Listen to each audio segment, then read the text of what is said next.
And ఇంకో question అడిగారు భయ్య మోహన్ బాబు గారిని, మంచు మనోజ్.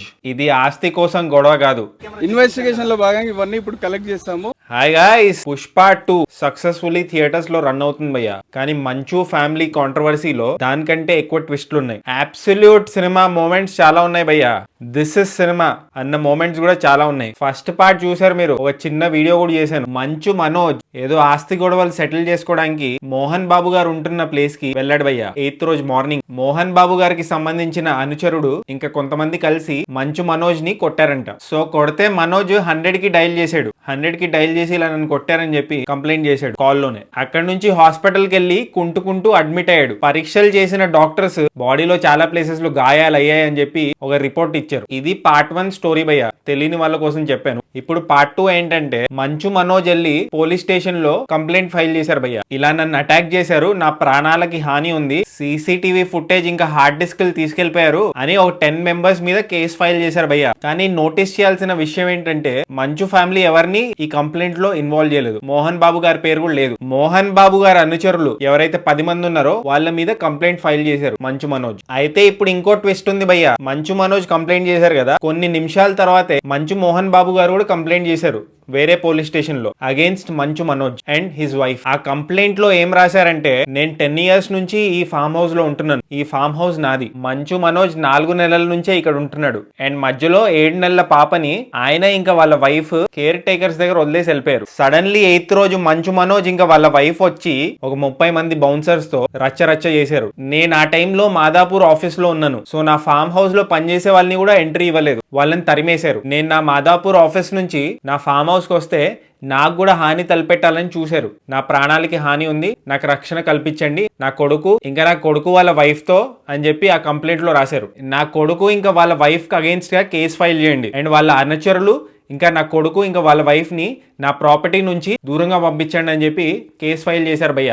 ఇంకా నాకు ప్రొటెక్షన్ కూడా ఇవ్వండి వీళ్ళతో, ఎందుకంటే నాకు ప్రాణహాని ఉంది అని చెప్పారు మంచు మోహన్ బాబు గారు ఒక లెటర్ లో. ఆ లెటర్ ని పోలీసులకి సబ్మిట్ చేశారు. అయితే ఇప్పుడు ఇంకో ట్విస్ట్ ఏంటంటే భయ్య, మంచు మనోజ్ మోహన్ బాబు గారికి ఫైల్ చేసిన కంప్లైంట్ కి రెస్పాండ్ అయ్యారు. మా ఫాదర్ నా పట్ల ఇంకా నా వైఫ్ పట్ల చేసిన ఎలిగేషన్స్ లో అస్సలు నిజం లేదని చెప్పారు. నన్ను డీఫేమ్ చేయడానికి మా ఫాదర్ నా గురించి ఇలా మాట్లాడారు. నా గొంతుని నొక్కడానికి ప్రయత్నం ఇది. నాకు ఎలాంటి ఆస్తి వద్దు, నేను ఎప్పుడు నా కాళ్ళ మీదే నిలబడ్డాను. నేను ఏదైతే నా ఫాదర్ ఉంటున్న ఇల్లు ఉందో అది అందరి ఇల్లు. ఆ ఇంట్లో నేను సంవత్సరం నుంచి ఉంటున్నాను. మా అమ్మ ఒక్కతే అయిపోయింది. మంచు విష్ణు దుబాయ్కి వెళ్ళిపోయిన తర్వాత, ఆయన దుబాయ్కి ఎందుకు వెళ్ళాడో ఆయనకే తెలియాలి. సో మా మదర్ ఒంటరిగా ఉందని చెప్పి నేను సంవత్సరం నుంచి ఈ ఇంట్లోనే ఉంటున్నాను, మా ఫాదర్ చెప్పినట్టు 4 నెలల నుంచి కాదు అని చెప్పి మంచు మనోజ్ చెప్పారు. కావాలంటే మొబైల్ టవర్ నుంచి డేటా వస్తుంది కదా, దాన్ని సేకరిస్తే తెలుస్తుంది. నా 7 నెలల పాపని దీంట్లో లాగడం చాలా దౌర్భాగ్యం. మా పాపని చూసుకోవడానికి కేర్ టేకర్స్ ని పెట్టాము, వాళ్ళు ఎప్పుడు భయంతోనే బతుకుతూ ఉంటారు. మా నాన్న వాళ్ళని చాలా బూతులు తిడుతూ ఉంటాడు. మేమెప్పుడు కేర్ టేకర్స్ దగ్గరే పాపని ఒంటరిగా వదిలేసి వెళ్ళలేదు. మా అమ్మ కూడా ఉంది పాపని చూసుకోవడానికి. ఓన్లీ హాస్పిటల్కి వెళ్ళాము దెబ్బలు చూపించుకోవడానికి. నేను ఎప్పుడూ ప్రాపర్టీస్ అడగలేదు. మా నాన్న విష్ణుకే హెల్ప్ చేసినప్పుడు కూడా క్వశ్చన్ చేయలేదు. ఇప్పుడే ఈ ఎలిగేషన్స్ ఇంకా ఈ రచ్చ ఎందుకు చేస్తున్నారంటే, నేను మోహన్ బాబు యూనివర్సిటీలో జరిగే అవకతవకల గురించి క్వశ్చన్ చేశాను కాబట్టి, స్టూడెంట్స్ కి అండదండగా ఉన్నాను కాబట్టే నా మీద ఈ ఎలిగేషన్స్ ఈ అభాండాలు వేస్తున్నారు. విష్ణు మంచు ఇంకా వాళ్ళ అసోసియేట్ వినయ్ ఏవైతే అవకతవకలు చేశారో యూనివర్సిటీలో వాటిని క్వశ్చన్ చేసినందుకే ఇవన్నీ అభాండాలు వేస్తున్నారు.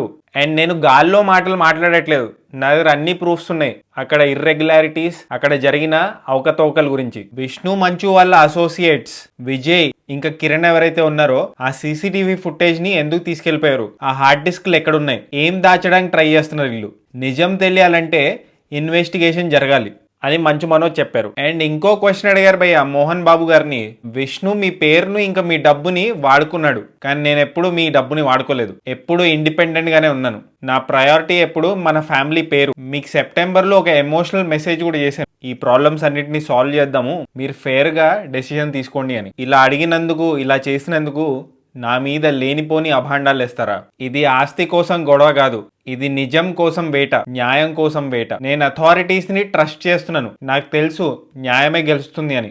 నేను న్యాయం కోసమే పోరాడతాను ఎంత కష్టమైనా అని మంచు మనోజ్ ఒక 3 pages లెటర్ రాశారు భయ్య, వాళ్ళ ఫాదర్ ఎలిగేషన్స్ ని క్వశ్చన్ చేస్తూ. ట్విస్ట్ మీద ట్విస్ట్. సో ఇది భయ్య మ్యాటర్.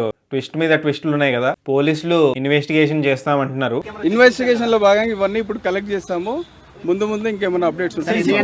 ఇది నిన్న నైట్ జరిగింది. మరి అసలు నిజం ఏంటి, ఎవరు చెప్తుంది కరెక్ట్, ఇన్వెస్టిగేషన్ లోనే తెలుస్తుంది. ఏది ఏమైనప్పటికీ ఇది భయ్యా కరెంట్ స్టేటస్ మంచు వర్సెస్ మంచులో. మరి చూడాలి ఫ్యూచర్ లో ఏం జరుగుతుందో, ఇంకా ఎన్ని పార్ట్స్ వస్తాయో. Let's wait and watch. As usual మీ ఒపీనియన్ ఏంటి ఎంటైర్ ఇష్యూ మీద కామెంట్ చేయండి. అండ్ జస్ట్ ఇన్ కేస్ మీరు ఇంకా సబ్స్క్రైబ్ చేసుకోకపోతే సబ్స్క్రైబ్ చేసుకోవచ్చు కదా. పుచ్చుక్ పుచ్చుక్.